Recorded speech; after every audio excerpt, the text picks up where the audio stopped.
पहा झी मराठीवरील नवरी मिळे हिटलरला मालिकेतील एजे म्हणजेच अभिनेता राकेश बापटची खरी कहाणी।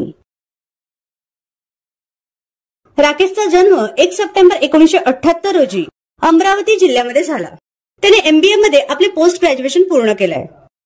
प्रोफेशनली अभिनय करायचा त्याचा विचार नव्हता, पण गंमत आणि कुतूहल म्हणून तो ऑडिशन्स द्यायला लागला। पुढे मिस्टर पुणे सारख्या छोट्या मोठ्या स्पर्धांमध्ये भाग घेत तो जाहिरातीमध्ये काम करू लागला। यातूनच त्याला तुंबिन हा चित्रपट मिळाला। मात्र या चित्रपटानंतरचे त्याचे काही चित्रपट फ्लॉप गेले, त्यामुळे काही काळ त्याच्याकडे काम नव्हतं। अशातच त्याला 7 फेरे, सलोनी का सफर ही पहिली मालिका मिळाली। या मालिकेनंतर त्याने अनेक चित्रपट व मालिकांमध्ये काम केलं। त्यानंतर 2011 मध्ये राकेशने अभिनेत्री रिद्धी डोगरा सोबत लग्नगाठ बांधली। मात्र काही वर्षानंतर त्याचा घटस्फोट झाला।